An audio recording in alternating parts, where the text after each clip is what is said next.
Salut à tous, c'est Axel de testmobile.fr et j'ai enfin reçu mon OnePlus 2 qui va peut-être prendre le relais de mon Nexus 5. Je vais le déballer, vous donner mes premières impressions. Allez, c'est parti.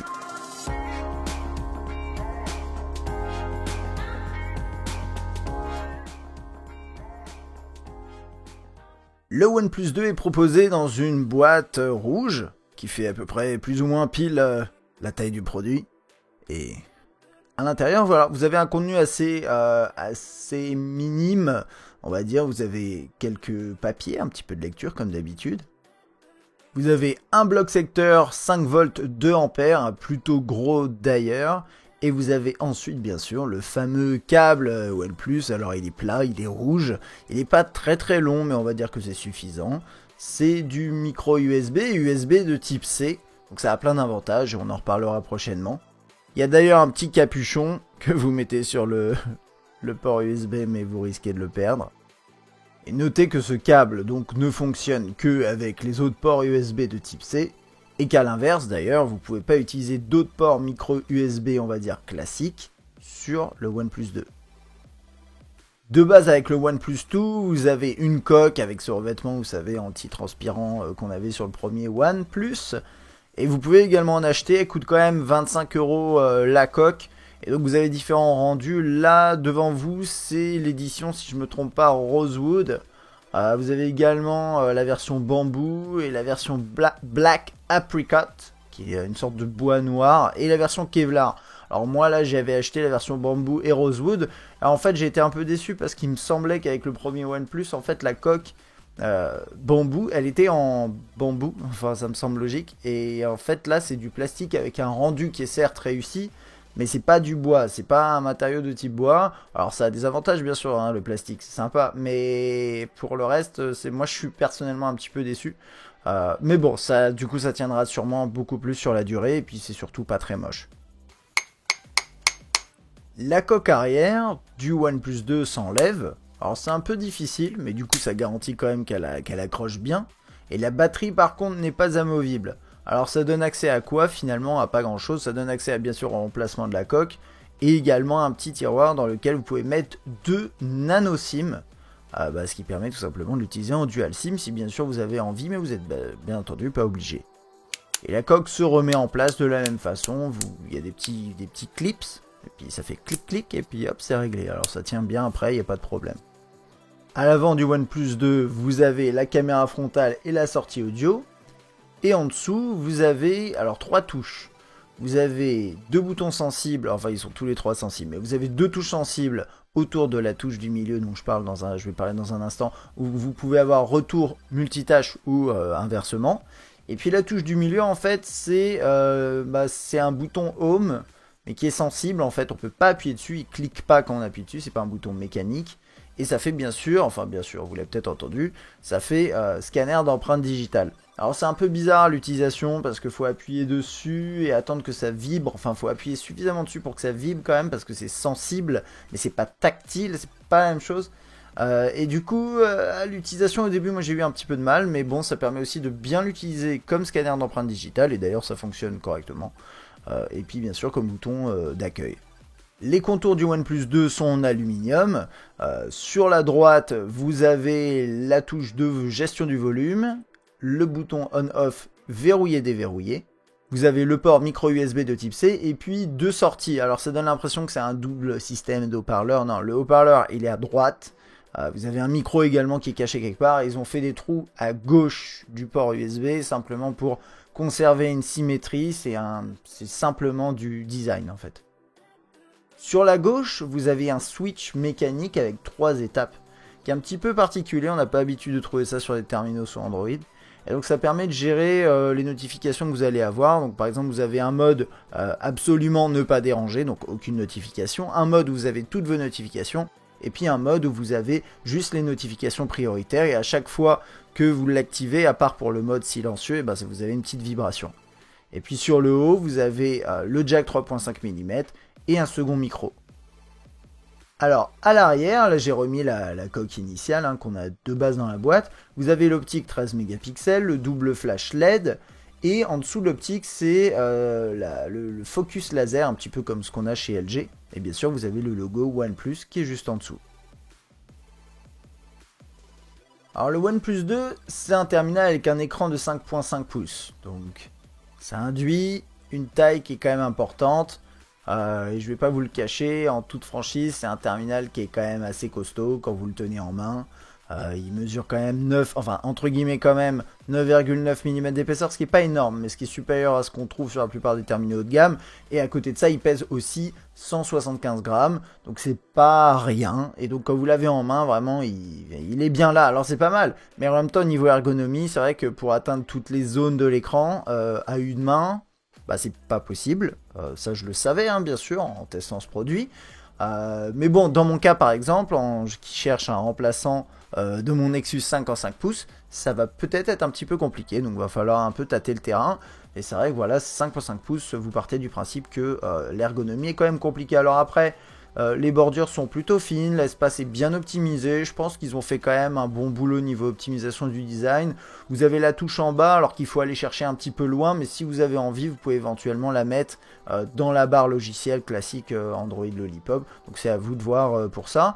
Et les touches sur les côtés sont bien, sont fonctionnelles pour l'utiliser, ça marche très très bien, il n'y a pas de problème par rapport à ça. Donc bon, globalement pas mal, mais quand même bien sûr grand et un petit peu lourd. Notez quand même, et ça c'est important, que le design du OnePlus 2 respire la qualité avec ce contour en aluminium et son poids, hein, au final, ça peut être négatif pour certaines personnes, mais c'est vrai que ça, du coup, ça lui donne un côté un peu quali et ça c'est sympa. Et vraiment, bon, là il y a eu du boulot qui a été fait niveau design, on a affaire à un appareil qui est vraiment sympa et c'est pas de la camelote quoi. Au niveau de l'écran sur le OnePlus 2, c'est du LTPS LCD, 5.5 pouces, Full HD, ça lui fait 401 ppi. C'est un écran qui est, d'après ce que j'ai vu pour l'instant, alors on verra, on en apprendra plus hein, lors du test bien entendu, mais je l'ai utilisé quelques jours et pour l'instant je le trouve plutôt bon. Les blancs tirent légèrement vers le jaune, j'ai senti, les noirs sont plutôt profonds, ce qui est pas mal, la densité de pixels est pas excessivement élevée, on va dire, par rapport à ce qu'on a l'habitude de trouver, mais c'est, enfin, ce qu'on a l'habitude de trouver sur le très haut de gamme maintenant, 5.5 pouces, je pense à le G4 par exemple. Là, on a quelque chose qui est en 400 ppi. On a quand même une bonne finesse d'affichage, on a des angles de vue qui sont bons, une luminosité max qui a l'air largement suffisante. Donc moi pour l'instant je suis plutôt positif par rapport à cet écran, je vous en parlerai un peu plus bien sûr lors du test. Sinon je l'ai trouvé assez réactif, alors là on va parler des performances un petit peu à la fin, mais en termes d'écran vraiment de tactile, j'ai trouvé ça plutôt réactif, même si là pour l'instant j'ai laissé la protection d'écran, ce qui aide pas vraiment, mais bon ça on en reparlera lors du test.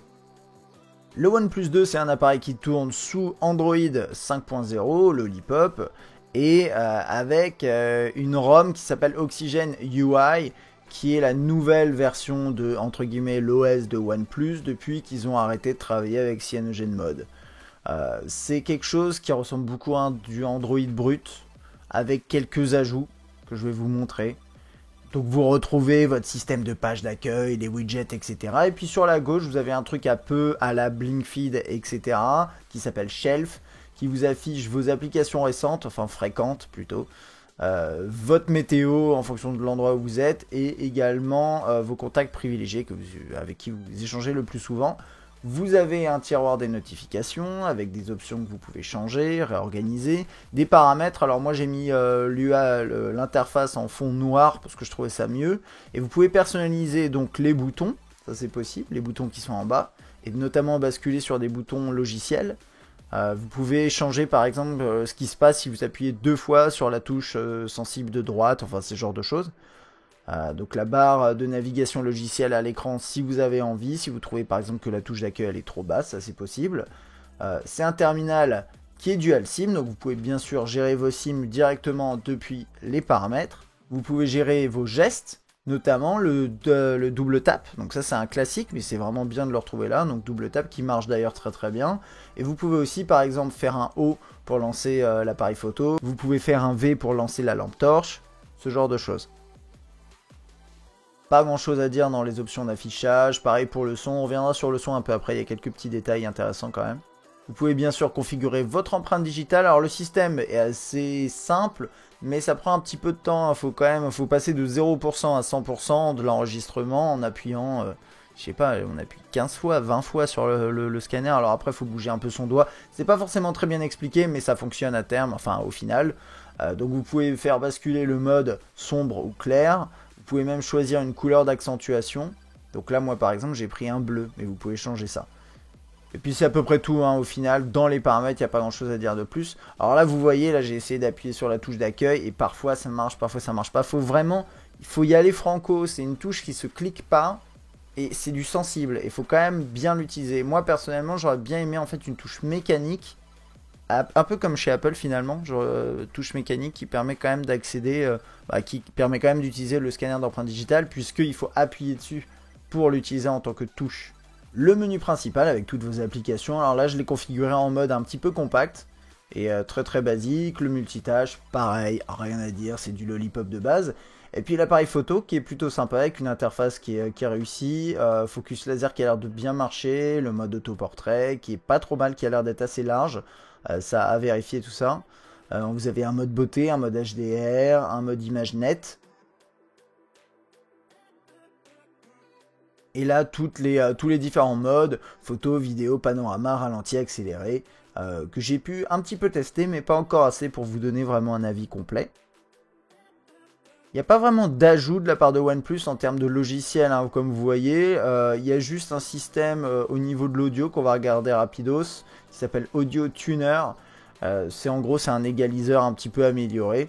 Il va détecter, alors quand vous êtes par exemple en musique, vous pouvez le mettre en mode musique et avoir vraiment des systèmes d'égalisation par type de musique, ce genre de choses. Et puis quand vous regardez, quand vous jouez ou quand vous regardez un film, vous avez également un mode film ou un mode jeu. Alors voilà, ça va gérer en fonction de ça, mais en soi c'est pas incroyable.